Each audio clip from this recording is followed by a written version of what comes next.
teman-teman, perkenalkan saya Putri Permai dari jurusan Akuntansi, Fakultas Ekonomi dan Bisnis dari Universitas Riau.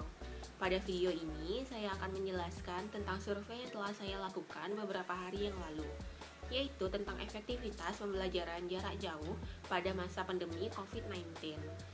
Dan saya memilih mata kuliah praktikum penyusunan laporan keuangan dalam survei efektivitas pembelajaran jarak jauh pada masa pandemi COVID-19 ini. Video ini guna untuk memenuhi ujian akhir semester saya di kelas literasi digital F. Sebelumnya, saya juga berterima kasih kepada Ibu Julita yang telah membimbing kami pada literasi digital F ini. Metode penelitian ini menggunakan Google Form. Google Form adalah layanan dari Google yang memungkinkan kita untuk membuat survei, tanya jawab dengan fitur formulir online yang bisa dikustomisasi sesuai dengan kebutuhan kita. Jadi, kita bisa mendapatkan jawaban secara langsung dari audiens yang mengikuti survei.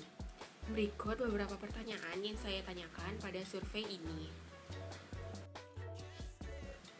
Nah, ini merupakan data respondennya. Dari data responden tersebut, sebagian besar yang mengisi survei ini berasal dari Universitas Riau dengan persentase 76,4%, Universitas Muhammadiyah 11,7%, dan Universitas Islam Riau juga 11,7%. Dan sebagian besar yang mengisi ini semester 2 dengan persentasenya 97,1% dan semester 6 2,9%. Asal daerah yang paling banyak berasal dari Pekanbaru yaitu 73,5%, Bagan Siapi-api, Rohil, Inhil, Meranti, Payakumbuh, Bukit Tinggi hanya 2,9% masing-masing, dan Siak 8,8%. Jenis kelamin semuanya perempuan yaitu 100%. Nah, ini adalah hasil surveinya. Pertama yang ditanyakan adalah, apakah materi yang disampaikan dosen berjalan dengan baik? Persentasenya 94,1 mengatakan iya dan 5,9% mengatakan tidak. Artinya, dosen sudah mampu menyampaikan materi dengan baik. Pertanyaan kedua, media apa yang digunakan dalam proses pembelajaran mata kuliah PPLK materi persediaan ini? Media yang digunakan adalah 94,1% menggunakan Zoom atau Google Meet, 44,1% menggunakan Classroom, 32,4% menggunakan WhatsApp Group, dan 2,9% menggunakan Skuli. Pertanyaan ketiga, bahan ajar apa yang diberikan dosen saat pembelajaran materi persediaan? Bahan ajar yang diberikan adalah PPT 91,2%, video pembelajaran 32,4%, makalah 14,7%, dan e-book hanya 5,9%.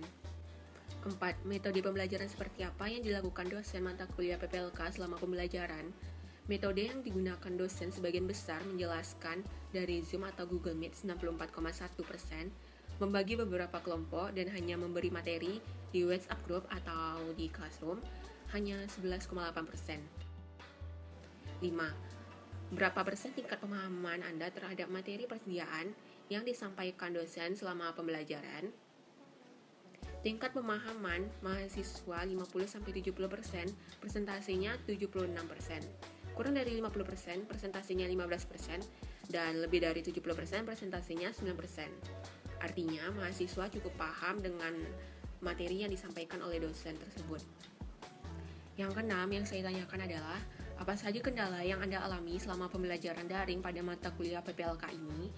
Jaringan tidak stabil dan sulit untuk berkonsentrasi 64,7% masing-masing, kesulitan dalam memahami materi 50%, kuota internet terbatas 35,3%, bosan karena materi yang monoton 26,5%, lingkungan yang tidak kondusif 14,7%, dan perangkat laptop atau HP tidak memadai 11,8%.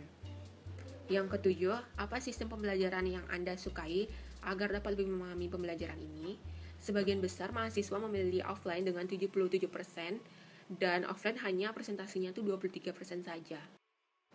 Dan kesimpulannya adalah, berdasarkan hasil penelitian yang dapat disimpulkan bahwa keadaan darurat selama masa pandemi COVID-19, di mana pembelajaran daring menjadi satu-satunya pilihan yang harus diambil oleh perguruan tinggi untuk memastikan proses pembelajaran tetap berlangsung. Berdasarkan hasil survei tadi, seperti kondisi jaringan internet yang sangat stabil berpengaruh terhadap keberhasilan pembelajaran daring guna mencapai tujuan pembelajaran. Ditambah lagi, tidak semua mahasiswa berasal dari keluarga menengah atas. Perangkat HP atau laptop tidak memadai atau mahasiswa belum mempunyai perangkat tersebut. Lingkungan atau tempat untuk daring juga tidak kondusif. Itu juga termasuk kendala dalam pembelajaran daring. Sehingga proses pembelajaran mahasiswa tidak dapat memahami materi itu karena terdapat beberapa kendala-kendala. Tingkat pemahaman mahasiswa dalam pembelajaran ini hanya 50% sampai 70%, yang artinya cukup paham dengan materi tersebut. Ini juga menjadi alasan mereka untuk lebih memilih pembelajaran tatap muka kembali diterapkan apabila pandemi COVID-19 ini berakhir, agar lebih paham dengan materi tersebut.